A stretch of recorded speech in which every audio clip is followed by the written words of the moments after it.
Hello भाई लोग, तो कैसे हो आप सब लोग। आपका अपना एक बार और आ गया कौन वीडियो के साथ। इस वीडियो में हम लोग सीखेंगे त्रिभुज।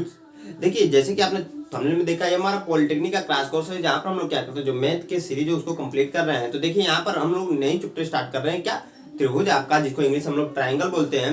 इसके पहले हमने बहुत सारे चैप्टर कंप्लीट कर रखा है, तो वो आपने वीडियो नहीं देखी, वीडियो जाकर जरूर देख लीजिए। डिस्क्रिप्शन बॉक्स में पूरे प्लेलिस्ट लिंक मिल जाएगा आपको पॉलिटेक्निक का। देखिए, यहाँ पर हमने त्रिभुज स्टार्ट करेंगे। त्रिभुज में जो बेसिक चीजें होती है इस वीडियो में हम लोग सीखेंगे, क्योंकि हमारा वही तरीका है पढ़ने का भैया कि हम क्या करते हैं, आप लोगों के लिए जो बेसिक चीजें होती है उसको अच्छे से बताते हैं और सिखाते हैं, रिवाइज करा देते हैं एक बार। क्योंकि हमको लगता है अगर आपका बेसिक क्लियर रहेगा तो प्रीवियस के जो क्वेश्चन जब हम बनाएंगे वो आसानी से आपके बनेंगे। क्योंकि हम जो नेक्स्ट वीडियो रहेगी त्रिभुज की, वो प्रीवियस क्वेश्चन के ऊपर होगी। बाकी सभी लोग मेरे दोस्त जितने भी पॉलिटेक्निक की तैयारी करा रहे हैं यूट्यूब पर, सिर्फ और सिर्फ प्रश्नों को बता रहे हैं, न कि आपके कॉन्सेप्ट को क्लियर कराएंगे। कॉन्सेप्ट वो नहीं, सिर्फ और सिर्फ प्रश्न बता रहे हैं, लेकिन हम यहाँ पर कॉन्सेप्ट क्लियर कराने वाले हैं आपका। तो देखिए, त्रिभुज हम लोग स्टार्ट करेंगे यहाँ पर। देखिए, हमारा जो त्रिभुज होता क्या है, सबसे पहले जो काम होता है कि त्रिभुज होता क्या है। यह जो होता है मेरे भाई लोग, यह जो होता है ना, वो तीन भुजाओं से घिरी हुई आकृति को हम लोग त्रिभुज कहते हैं। तीन भुजाओं से, मान लीजिए तीन भुजा है, ऐसे कोई है, कोई ऐसे है, कोई ऐसे है। इस तीनों को अगर हम लोग जोड़ दें तो कुछ ऐसे बनेगा आपका। तीन भुजाओं को घिरी हुई आकृति को क्या कहते हैं हम लोग, त्रिभुज कहते हैं। इनका नाम देते हैं हम लोग हमेशा, ये होता है ए, बी और सी। यह काम सबसे पहला होता है। इसमें एक चीज और क्या होता है, यह जो भुजा होगी आपकी क्या होगी, यह भुजा ए सी कहलाएगी, ए और सी। यह भुजा बी सी कहलाएगी और यह भुजा ए बी कहलाएगी। ये तो आप लोग को समझ में आ रहा होगा। इसमें कोण भी होता है मेरे भाई। कोण क्या कहने का मतलब यह है कि यह जो है आपका कोण ए, यह जो है कोण सी, यह जो है कोण बी कहलाएगा। इतनी सारी चीजें बेसिक त्रिभुज में यह होती है।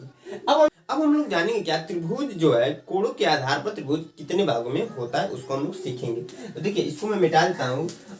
यह हम क्या सीखने वाले हैं, कोणों के आधार पर त्रिभुज के प्रकार। मैं बेसिकली बोलूं तो कोणों के आधार पर त्रिभुज के प्रकार। यहाँ पर मैं हेडिंग डाल सकता हूँ, कोणों के आधार पर, कोणों के आधार पर त्रिभुज के प्रकार। तो देखिए, कोणों के आधार पर त्रिभुज जो है कई प्रकार से होता है। जो पहला इसमें होता है वो होता है आपका समकोण त्रिभुज। समकोण त्रिभुज। अब देखिए, समकोण त्रिभुज मेरे भाई कहने का मतलब यह होता है, इसमें एक कोण जो होता है, एक कोण जो होता है 90 अंश होता है। बहुत सारे मेरे भाई लोग को पता भी होगा, तो उनको थोड़ा सा बोरिंग लग रहा होगा, लेकिन आप लोग अगर रिवाइज कर लेते हैं, बेसिक हमारा क्लियर रहेगा, प्रश्न आसानी से बनने वाले। प्रश्न एकदम इजी प्रश्न है भैया, जिसमें जितने भी प्रश्न प्रीवियस में ऑलरेडी पूछ रखा है, जो क्वेश्चन हम उन्हीं को करेंगे, तो वो क्वेश्चन बहुत ही आसान है अगर आपका बेसिक क्लियर है। बेसिक नहीं क्लियर रहेगा, क्वेश्चन नहीं बनेगा। मैं बता तो दूंगा इस तरीके से क्वेश्चन बन रहा है, लेकिन आपको समझ में नहीं आने वाला। तो इसलिए आप लोग को बेसिक देखना और सीखना बहुत जरूरी है मेरे भाई। यहाँ पर समकोण त्रिभुज। समकोण त्रिभुज देखिए होता क्या, हमने कहा एक कोण इसमें 90 अंश होता है। तो मान लीजिए कुछ ऐसे आपका त्रिभुज बन रहा है, यह कोण आपका 90 अंश है, तो यह समकोण त्रिभुज है। इसका नाम दे देते हैं ए, बी और सी। ये जरूरी है कुछ ऐसे ही समकोण त्रिभुज बने, यह भी हो सकता है कुछ ऐसा भी समकोण त्रिभुज बन सकता है। लेकिन इसमें एक कंडीशन यही होता है कि जो एक कोण जो होता है मेरे भाई लोग, वो 90 अंश के बराबर होता है। या फिर आपका कुछ मान लीजिए ऐसे बन गया, ऐसे बन गया, आपका ऐसे भी तो बन सकता है। तो इसमें कई सारे तरीके से बन सकता है, लेकिन इसमें कंडीशन ये होता है कि एक कोण 90 अंश के बराबर होता है। दूसरा इसमें जो है आपका, दूसरा जो है आपका न्यून कोण है। न्यून कोण त्रिभुज, न्यून कोण त्रिभुज है। मैं त्रिभुज का साइन बना दिया सिंपली जल्दी के लिए। न्यून कोण त्रिभुज में होता क्या है, देखिए हमने कहा समकोण त्रिभुज में जो एक कोण होता है 90 अंश के बराबर होता है, उसे हम समकोण त्रिभुज कहते हैं। इसमें जो होता है, जो त्रिभुज बनाते हैं हम जब लोग, इसमें किसी भी कोण की वैल्यू जो होती है, किसी भी कोण की वैल्यू 90 अंश से ज्यादा नहीं होगी, उसे हम न्यून कोण त्रिभुज कहते हैं। इसमें जो लास्ट पॉइंट और तीसरा है हमारा, क्या होता है, कोणों के आधार पर त्रिभुज तीन प्रकार से होते हैं। पहला हमने पढ़ा समकोण त्रिभुज, दूसरा पढ़ा हमने न्यून कोण त्रिभुज, तीसरा हम पढ़ेंगे अधिक कोण त्रिभुज। अधिक कोण त्रिभुज। तो अधिक कोण त्रिभुज मेरे भाई लोग क्या होता है, ध्यान दीजिए, इसका ठीक उल्टा होता है। इसका ठीक उल्टा कहने का मतलब, इसमें हमने कहा कि किसी भी त्रिभुज की जो वैल्यू 90 अंश से ज्यादा ना हो, कम हो, सॉरी इसमें हमने कहा कि किसी भी कोण की जो वैल्यू हो 90 से ज्यादा नहीं हो, लेकिन इसमें क्या होता है अधिक कोण में एक कोण की वैल्यू, मान लीजिए हमने त्रिभुज बना दिया कुछ ऐसे, तो यह तो आपका न्यून कोण है, लेकिन हमने त्रिभुज बना दिया ऐसे, तो देखिए इसमें हमने कहा अधिक कोण का मतलब एक कोण 90 अंश से ज्यादा होने चाहिए, यानी कि इस कोण की वैल्यू 90 अंश से ज्यादा है तो यह अधिक कोण होगा। तो आइए आप लोग को तीनों कोण समझ में आए होंगे। कोण के आधार पर त्रिभुज। अब देखिए इसके बाद हम लोग पढ़ेंगे भुजा के आधार पर त्रिभुज के प्रकार। यह भी 3 प्रकार के होते हैं, इसमें भी हम लोग 3 प्रकार पढ़ेंगे। जो पहला होगा, मैं इसको मिटा देता हूँ सिंपली, और इसको भी मिटाकर जो नेक्स्ट टॉपिक है उसको हम लोग नोट करते हैं। हाँ दोस्तों, हमने यहाँ पर हेडिंग का नाम लिख दिया भुजाओं के आधार पर त्रिभुजों के प्रकार। भुजाओं के आधार पर त्रिभुजों को हमने बताया 3 प्रकार के होते हैं। जो सबसे पहला इसमें होता है, क्या होता है आपका, जो पहला होता है वो आपका होता है समबाहु त्रिभुज। समबाहु त्रिभुज कहने का मतलब हम लोग हेडिंग यहाँ डाल देंगे समबाहु त्रिभुज। देखिए समबाहु त्रिभुज कहने का मतलब ये होता है जिसमें सभी भुजाएं, हमने कहा भुजाओं के आधार पर त्रिभुजों के प्रकार, तो भुजाओं के आधार पर कहने का मतलब भुजा का ही तो खेल रहेगा, त्रिभुज की जो तीनों भुजा होती है उसी का तो खेल रहेगा। तो उसके आधार पर समबाहु त्रिभुज कहने का मतलब जिसमें सभी भुजाएं समान हो, यानी कि हम एक त्रिभुज बना रहे हैं ऐसे कुछ, और इसमें यह भुजा और यह भुजा सभी एक प्रकार का है, उसे हम समबाहु त्रिभुज कहते हैं। दूसरा इसमें जो टॉपिक रहता है वो होता है समद्विबाहु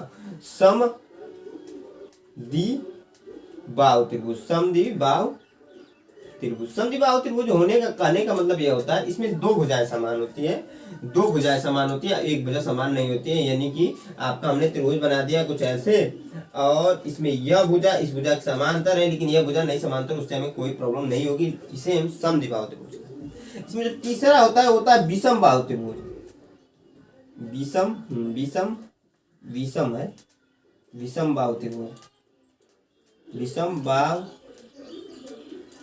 विषमबाहु त्रिभुज कहने का मतलब मेरे भाई लोग, थोड़ा सा राइटिंग अच्छा नहीं है तो उससे आप लोग कॉम्प्रोमाइज कर लीजिएगा, क्योंकि मैं राइटिंग जल्दी लिखने के चक्कर में उतना ध्यान नहीं देता हूँ।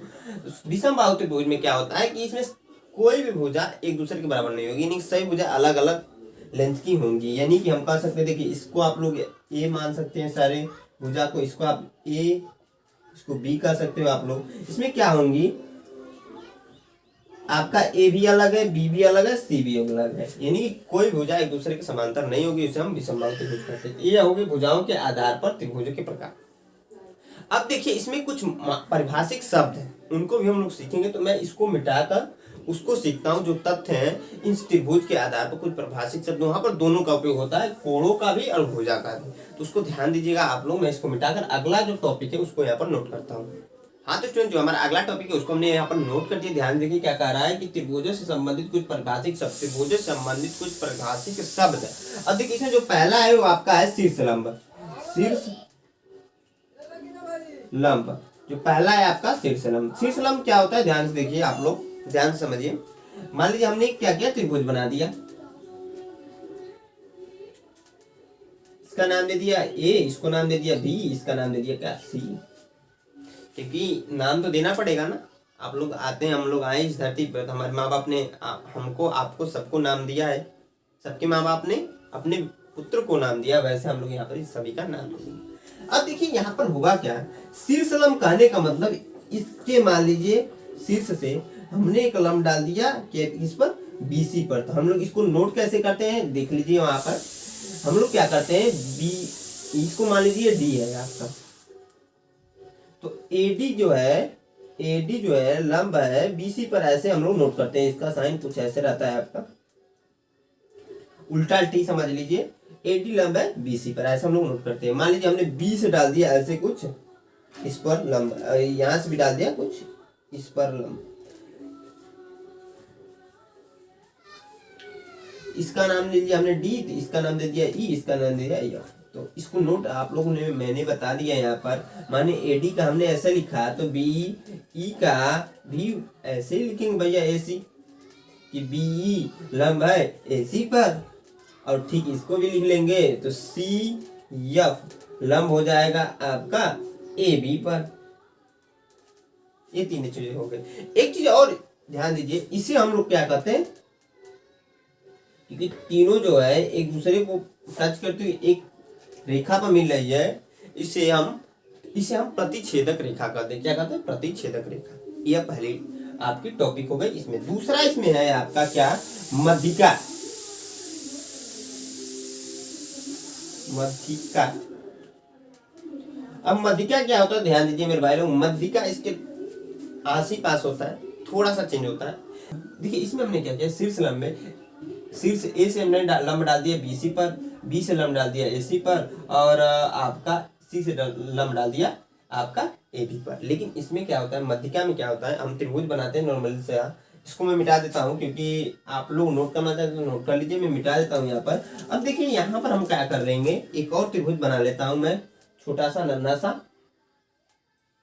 हमने एक त्रिभुज बना दिया, इसका नाम दे दिया नन्हा सा ए, इसको नाम दे दिया बी, इसको नाम दे दिया सी। अब देखिए इसमें कहा है मध्यिका। मध्यिका कहने का मतलब इस भुजा के मध्य बिंदु से, इस भुजा के मध्य बिंदु से इस शीर्ष पर अगर हम लंब डाल दें तो उसे मध्यिका कहते हैं। यानी कि हमने क्या किया, यहाँ से डाल दिया इस पर ऐसे कुछ लंब, इसके मध्य बिंदु से हमने लंब डाल दिया कुछ इसके शीर्ष पर, और इसके मध्य बिंदु से हम लोग डाल दिया, मध्य बिंदु से एसी के मध्य बिंदु से हमने लंब डाल दिया बी के शीर्ष पर। इसे यह मध्यिका कहते हैं। ये चीज ध्यान रखिए, यह भुजा इस भुजा के बराबर कटनी चाहिए, यह भुजा इस भुजा के बराबर कटनी चाहिए, और आपका यह भुजा इस भुजा के बराबर कटनी चाहिए। इतना इसे ये मध्यिका कहते हैं। जो ये टच करता है, एक पॉइंट पर टच करता है, यहाँ पर फिगर में नहीं दिख रहा होगा, लेकिन आप अच्छे से फिगर को बनाएंगे तो यहाँ पर एक पॉइंट पर टच करता है। बहुत सारे मेरे भाई लोग को पता भी होगा, जिन्होंने अच्छे से पढ़ा रखा है, जिन्होंने थोड़ा भी पढ़ा होगा उनको रिवाइज के लिए मैं बता रहा हूँ। क्योंकि देखिए मेरे को इतना पता है, हमने 9-10 में कुछ ना कुछ जरूर पढ़ा होगा। अगर आप डिप्लोमा कॉलेज में फॉर्म भर रहे हैं तो इतना मेरे को पता है, तो जरूर आप जब पढ़े होंगे तो वहाँ पर देखे होंगे, तो वहाँ पर अच्छे से आपने समझा होगा। लेकिन आपको अभी लॉन्ग टाइम हो गया तो थोड़ा सा भूल गए होंगे, तो इसलिए मैं बता रहा हूँ। अब देखिए हमने कहा कि यह भुजा इस भुजा के बराबर कटनी चाहिए, यह भुजा इस भुजा के बराबर कटनी चाहिए, यह भुजा इस भुजा के बराबर कटनी चाहिए। तो यह जो होता है आपका केंद्र कहलाता है, जहां पर इस सभी बिंदुओं टच कर रही है। इसमें जो तीसरा पॉइंट होता है आपका, ये भी इंपॉर्टेंट पॉइंट है, इसको भी हम लोग नोट डाउन करेंगे, है आपका अंतः केंद्र। अंतः केंद्र, अंतः केंद्र क्या होता है मेरे भाई लोग, ध्यान दीजिए। अंतः केंद्र थोड़ा सा चेंज होता है, ऐसे ही भी होता है, उसमें भी सेम रेखाएं काटते हैं, लेकिन इसमें अंतः केंद्र करने का मतलब कोण से चीजें चलती हैं। क्या चलती है? कोण से। अभी तक इसमें हम लोग जो इसमें शीर्ष से चली जो चीजें हो रही थी, इसमें मध्यिका में भुजा से यहाँ पर फाइंड आउट हो रहा था, अंतः केंद्र में आपका कोण से होगा। कहने का मतलब यह है कि मैं मान लीजिए हमने यहाँ पर एक त्रिभुज फाइंड आउट किया, बनाया। अब जब हमने त्रिभुज बनाया मेरे भाई लोग, तो आपने नाम दे दिया इसका ए, इसका नाम दे दिया बी, इसका नाम दे दिया सी। अब देखिए यहाँ से जो कोण डाल रहे हैं हम लोग, अंतः केंद्र करने का मतलब यह है, या फिर यहाँ से जो कोण डाल रहे हैं, यहाँ से जो कोण डाल रहे हैं, आपका अंतः केंद्र में होता क्या है, यह कोण इस कोण के बराबर हो, यह कोण जो हो इस कोण के बराबर हो, यह कोण जो है आपका इस कोण के बराबर है। इसे हम लोग क्या कहते हैं, अंतः केंद्र कहते हैं, जो इस केंद्र पर मिल रहा है। तो आई होप आप लोग को समझ में आए होंगे ये तीनों पॉइंट। अब देखिए भाई इसमें अब इसके आगे इंपॉर्टेंट पॉइंट होते हैं। क्या होते हैं आपका इंपॉर्टेंट पॉइंट, पॉइंट होते हैं आपका। इनको मैं सोच रहा हूँ क्वेश्चन जब मैं करूंगा उसी के साथ बताऊंगा। बहुत ही इंपॉर्टेंट पॉइंट होते हैं जब हम लोग क्वेश्चन करेंगे इस चैप्टर में। बहुत ही इंपॉर्टेंट चैप्टर, अच्छे खासे क्वेश्चन यहाँ से भी आते हैं हर साल। एक क्वेश्चन देखिए, त्रिभुज और समरूप त्रिभुज, दो चैप्टर है इसमें, त्रिभुज और इसके बाद हम लोग पढ़ेंगे क्या, समरूप त्रिभुज। उनसे मिलाकर कम से कम 2 से 3 क्वेश्चन हर साल एग्जाम में मैथ में आता है। 2 से 3 क्वेश्चन। आप लोग कहोगे सर या भैया इतनी मेहनत करने के बाद 2 ही 3 क्वेश्चन बहुत है। 2-3 क्वेश्चन बहुत होते हैं मेरे भाई। बहुत टफ क्वेश्चन नहीं आएगा, इजी क्वेश्चन आएगा, लेकिन देखिए फंडामेंटल क्वेश्चन होता है। आप अगर ट्रिग्नोमेट्री पढ़ रहे हैं, आप उसमें ऊंचाई दूरी पढ़ रहे हैं, उसमें बहुत ही टफ क्वेश्चन आता है। लेकिन इसमें आसान क्वेश्चन आते हैं, लेकिन जो मेन पॉइंट होता है वो आपका फंडामेंटल चीजें, इंपॉर्टेंट जो पॉइंट हम लोग जब वहाँ पर बताएंगे, मैं बताऊंगा आप लोग को, उसको आपको अच्छे से याद रखना। मैंने यहाँ पर जो आपको बेसिक चीजें बताई, इसको अच्छे से अगर आप याद रखते हैं तो क्वेश्चन बहुत आसानी से बनते हैं। आसान प्रश्न आता ही है इसमें, इस चीज को आपको ध्यान रखना है। तो मैं क्या करता हूँ, अपनी वीडियो को यहीं पर एंड करता हूँ, क्योंकि वीडियो बहुत लंबी होती जा रही है। साथ में हम लोग इस त्रिभुज वाले चैप्टर में जो नेक्स्ट वीडियो आएगी उसमें सिर्फ और सिर्फ हम लोग क्या करेंगे, प्रीवियस ईयर्स के क्वेश्चन करेंगे, प्रीवियस ईयर्स के क्वेश्चंस करेंगे। उसमें मैं आप लोग को बता दूं 2021 से लगाकर 2010 या फिर 2008 के भी प्रश्न आपको मिलेंगे करने के लिए। तो इन सभी प्रश्नों को कवर करेंगे हम लोग प्रीवियस में, जो ऑलरेडी 2021 से लगाकर 2008 तक ऑलरेडी पूछ रखा है। उन सभी प्रश्नों को हम लोग पढ़ने वाले हैं। कुछ प्रश्न मैं खुद करूंगा, कुछ प्रश्न आप लोगों को करने के लिए दूंगा। लेकिन एक चीज ध्यान रखिए, क्योंकि आपको पता है रिपीटेड क्वेश्चन आते हैं। रिपीटेड क्वेश्चन कहने का मतलब यह है कि क्वेश्चन नहीं रिपीट होगा, लेकिन कॉन्सेप्ट रिपीट होता है मेरे। कॉन्सेप्ट जिसमें रिपीट रहेगा उस क्वेश्चन को मैं आप लोगों को करने के लिए दूंगा, क्योंकि दो कॉन्सेप्ट एक क्वेश्चन में यूज होगा, तो एक मैं करूंगा, एक आप लोग कीजिएगा। लास्ट की वीडियो में मैं हमेशा देता हूं, इस वीडियो में हमने इसलिए क्वेश्चन को नहीं रखा क्योंकि हमने यहाँ पर बेसिक सीखा। तो आइए वो लोग को वीडियो अच्छी लगी तो एक लाइक जरूर कर दो यार। अभी तक ने आपने लाइक नहीं किया, ये बहुत बड़ी बात है। लाइक करो जल्दी से, और दोस्तों के साथ शेयर भी कर दो, क्योंकि मैं आप लोग के लिए मेहनत से वीडियो बनाता हूँ यार। वीडियो को व्यू तो बहुत कम आते हैं, लेकिन मैं आप लोग के लिए यह सोचता हूँ कि जो भी मेरे भाई लोग मेरी वीडियो को देख रहे हैं, वॉच कर रहे हैं, एक अच्छा गवर्नमेंट कॉलेज जरूर लें। साथ में हमारे चैनल पे पहली बार विजिट कर रहे हैं तो हमारे चैनल को सब्सक्राइब जरूर कीजिएगा। तो जय हिंद दोस्तों।